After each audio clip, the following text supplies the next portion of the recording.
Hello viewers, welcome to my channel online study with Bhavis. आज के video में हम बात करने वाले हैं एनसीईआरटी के एक बहुत ही महत्वपूर्ण न्यूमेरिकल के बारे में। ये जो न्यूमेरिकल है वो है एनसीईआरटी का न्यूमेरिकल है। तो इसे आज के इस वीडियो में हम क्या करने वाले, सॉल्व करने वाले। काफी इंपॉर्टेंट है और अक्सर बोर्ड एग्जाम में पूछ लिया जाता है। तो चलिए स्टार्ट करते हैं। देखिए, सबसे पहले आपको यहाँ पर क्या लिखना है, सॉल्यूशन लिखना है। क्या लिखना है? सॉल्यूशन लिखना है। मैंने कई बार बोला यहाँ पर आपको आंसर नहीं लिखना है। उसके बाद क्वेश्चन पढ़ते हैं। देखिए, प्रयोगशाला में प्रयुक्त सांद्र HNO3। HNO3 का मतलब क्या होता है? नाइट्रिक अम्ल। तो सांद्र नाइट्रिक अम्ल द्रव्यमान की दृष्टि से HNO3 का 68% जलीय विलयन है। अब यहां से हमें थोड़ी बात समझनी कि क्वेश्चन कह क्या रहा है। मतलब कि आपका, जैसे कि मैं एक एग्जांपल दूं, जैसे कि आपके 95% है। कितने परसेंट है? 95%। इसका मतलब क्या होता है कि आपने 100 में से कितने नंबर लाए हैं? 95 नंबर लाए हैं। हम मान लेते हैं कि आपका केमिस्ट्री में 95% है। इसका मतलब आपने 100 में से कितने नंबर लाए? 95 नंबर लाए। उसी प्रकार से यदि मैंने बोल दिया 68%, तो इसका मतलब क्या होगा कि 100 में से आपने कितने नंबर लाए? 68 नंबर लाए। तो उसी प्रकार से यहाँ भी देखिए, ये क्या बोल रहा है कि जो आपका सांद्र HNO3 है, मतलब जो आपका सांद्र HNO3 है, जो आपका सांद्र नाइट्रिक अम्ल है, ऑब्वियस सी बात है। देखो, ये आपका क्या होगा, यहाँ क्या होगा आपका, यहाँ आपका क्या भरा होगा? जल भरा होगा। यहाँ पर क्या भरा होगा? जल भरा होगा। अब उस जल में जो सांद्र HNO3 है, मतलब जो सांद्र HNO3 हम मिलाएंगे, सांद्र HNO3 हम मिलाएंगे, वो HNO3 का 68% जलीय विलयन है। मतलब जो आपका सांद्र HNO3 है, वो जो आपका विलयन है, ये जो आपका जलीय विलयन है, ये वाला जो आपका जलीय विलयन है, इस जलीय विलयन का 68% है। मतलब यदि मैं इस विलयन को कितना मान लू? 100 ml मान लू। कितना मान लू? 100 ml मान लू। तो उसमें जो सांद्र HNO3 होगा वो कितना होगा? 68 ग्राम होगा। कितना ग्राम होगा? 68 ग्राम होगा। कितना ग्राम होगा? 68 ग्राम। इसलिए मैं क्या ले लेता हूँ? ग्राम में ले लेता हूँ। क्या ले लेता हूँ? ग्राम में ले लेता हूँ। तो देखिए, क्वेश्चन क्या बोल रहा है कि ये ऐसी है, प्रयोगशाला में प्रयुक्त है, सब कुछ नहीं है। मेन आपको याद ध्यान देना है। क्वेश्चन क्या कह रहा है कि जो सांद्र HNO3 है, वो जो है वो 68% जलीय विलयन है। किसका? सांद्र HNO3 का। मतलब यदि मैं इस प्रकार से आपका जलीय विलयन बनाता हूं और इसका यदि मैं केवल 100 ग्राम भाग लेता हूं, तो इसमें जो 68 ग्राम होगा वो किसका होगा? आपका सांद्र HNO3 का होगा। और ऑब्वियस सी बात है, यदि सांद्र HNO3 68 ग्राम है, तो जो आपका क्या होगा? विलयन होगा, वो कितना होगा? 100 ग्राम। आपको बेसिकली जो दिया है उसे हम लिख लेते हैं। क्या क्या दिया आपको? दिया है जो आपका सांद्र HNO3 है, सांद्र HNO3 है, उसका जो द्रव्यमान दिया है, क्या दिया आपका? द्रव्यमान दिया है। वो बेसिकली कितना दिया है? 68 ग्राम दिया है। कितना दिया आपका? 68 ग्राम।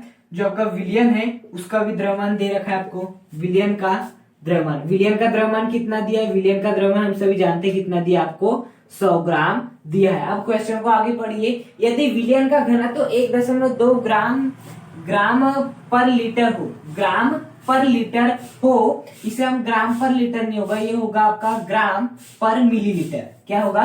ग्राम पर मिलीलीटर हो, तो विलयन की मोलरता ज्ञात कीजिए। मतलब यहाँ पर हमें विलयन का घनत्व दिया है। क्या दिया हमें? विलयन का घनत्व भी दे रखा है। क्या दे रखा है? आपका विलयन का घनत्व भी दे रखा है। इसने क्या दिया? आपका विलयन का घनत्व भी दे रखा है। तो विलयन का घनत्व कितना दे रखा है? इसमें आपका 1.2 ग्राम पर मिलीलीटर। कितना दिया है? 1.2 ग्राम पर मिलीलीटर दिया हुआ है। ओके, अब जो दिया उसे हमने लिख लिए। उसके बाद क्या लिखेंगे हम? क्या क्या हमें ज्ञात करना है। मतलब कि हमें तो एक ही चीज ज्ञात करनी है। बेसिकली क्या ज्ञात करनी? विलयन की मोलरता ज्ञात करनी। तो यहाँ पर हम लिख सकते हैं विलयन की मोलरता। यहाँ पर हम क्या लिख लेंगे? विलयन की मोलरता लिख लेंगे। तो या हम लिख सकते हैं, हम जानते हैं कि, क्या जानते हैं हम जानते हैं कि जो आपकी मोलरता होती है, अर्थात कैपिटल M होता है, उसका जो मान होता है, वो उसका जो सूत्र होता है वो क्या होता है? विलेय की ग्राम मात्रा, विलेय की मात्रा, ओके, डिवाइड बाय विलेय का अणुभार। क्या होता है आपका? विलेय का अणुभार इनटू विलयन का आयतन। क्या होता है आपका? विलयन का आयतन। क्या दिया है, विलियन का आयतन। अब यदि मैं विलियन के आयतन को मिलीलीटर में लूं तो मुझे यहाँ किसका गुणा करना पड़ेगा, 1000 का गुणा करना पड़ेगा। तो ये बेसिकली आपका जो फॉर्मूला है, m बराबर विलेय की मात्रा गुणा 1000 अपॉन विलेय का अनुभार गुणा विलेय का आयतन मिलीलीटर में। अब देखिए क्या आपको विलेय की मात्रा दी है, ऑब्वियस सी बात है। देखिए एक आपका जली विलेय था, उस जली विलेय में जो 68 ग्राम था वो कितना था, सांद्र HNO3, मतलब जो आपका सांद्र HNO3 है या HNO3 है वो क्या आपका विलेय है, उसकी मात्रा दी है 68 ग्राम, बिल्कुल दी है।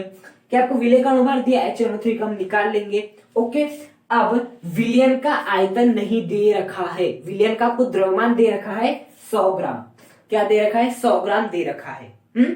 तो हम कैसे करेंगे, अब कई के क्वेश्चन सवाल में ये उठता होगा कि हम 100 ग्राम को 100 मिलीलीटर भी तो मान सकते हैं ना, जैसे हम 1000 ग्राम को 1000 मिलीलीटर मानते हैं वैसे ही। तो देखिए आप यहाँ नहीं मान सकते, ऐसे जनरली मान सकते, लेकिन देखिए यहाँ पे 700 क्वेश्चन में लिखा है कि सांद्र HNO3 द्रव्यमान की दृष्टि से HNO3 का 68% जलीय विलेय, मतलब कि आपको यहाँ द्रव्यमान की बात करना है। 68 ग्राम आपका HNO3 है और आपका 100 ग्राम क्या है, विलेय है। घनत्व होता है, घनत्व का जो फॉर्मूला होता है, घनत्व का फॉर्मूला कितना होता है, द्रव्यमान बटे आयतन। कितना होता है आपका, द्रव्यमान बटे आयतन होता है। अब यदि मैं बात करूं विलेय के लिए, विलेय के लिए बात करूं कि विलेय का यदि घनत्व की बात करूं तो विलेय का घनत्व बराबर हो जाएगा आपका विलेय का द्रव्यमान बटा विलेय का आयतन। क्या हो जाएगा, विलेय का द्रव्यमान बटा विलेय का आयतन हो जाएगा। अब क्या आपको विलेय का घनत्व दिया हुआ है, बिल्कुल 1.2 ग्राम पर मिलीलीटर। क्या आपको विलेय का द्रव्यमान दे रखा है, बिल्कुल दे रखा है 100 ग्राम। आपको क्या ज्ञात करना है, विलेय का आयतन, तो हम आसानी से ज्ञात कर सकते हैं। तो अब हम क्या करेंगे, विलेय का घनत्व कितना दे रखा है आपको, 1.2 ग्राम पर मिलीलीटर, तो हमने वो लिख दिए इज इक्वल टू विलेय का द्रव्यमान। बताइए विलेय का द्रव्यमान कितना है, विलेय का जो द्रव्यमान है वो कितना है आपका 100 ग्राम है। और हमें ज्ञात क्या करना है, विलेय का आयतन, जिसे मैं V कह देता हूँ, जिसे मैं क्या कह देता हूँ, V कह देता हूँ। अब मुझे बेसिकली किसका मान निकालना है, इस V का मान निकालना, तो V को इधर भेज दूंगा। तो देखिए क्या हो जाएगा 1.2, अब ये V भाग में इस साइड में जाएगा तो किस में आ जाएगा, गुणा में आ जाएगा, इज इक्वल टू कितना हो जाएगा आपका 100 हो जाएगा। कितना हो जाएगा आपका 100 हो जाएगा। अब देखिए आपका मुझे बेसिकली V का मान निकालना है, तो मैं इस 1.2 को इस साइड में भेज दूंगा। तो बेसिकली जो आपका V हो जाएगा, V क्या है यहाँ पर, V है विलेय का आयतन।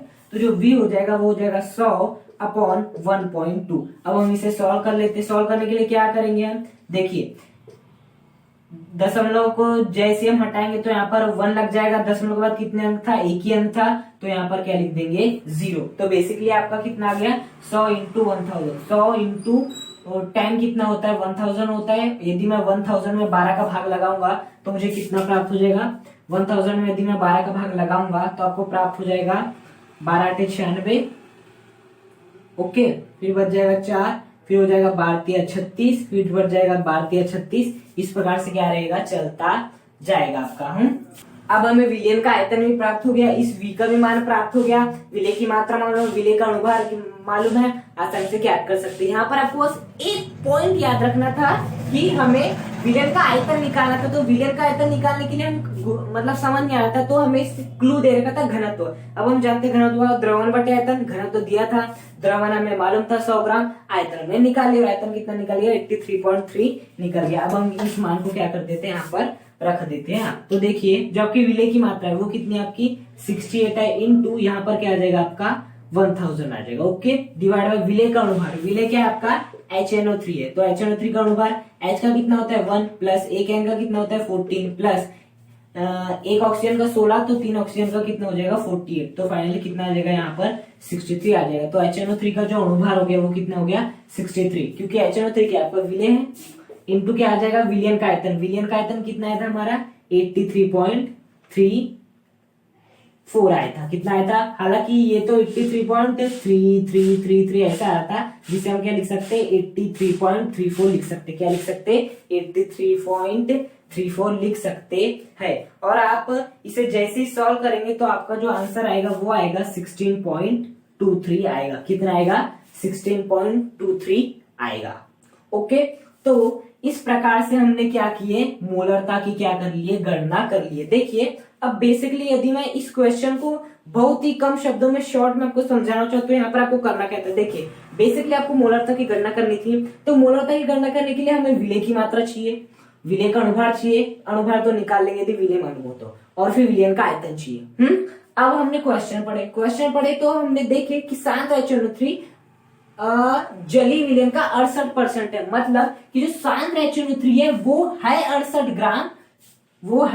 ग्राम 100 ग्राम के जली विलयन में, अर्थात यहाँ से हमें विलय की मात्रा मालूम चल गई, जो कि शांत HNO3 था विलय आपका, उसकी मात्रा 68 ग्राम, और दोबारा हमने निकाल ली 63 HNO3 का। अब बात आती है विलयन का आयतन।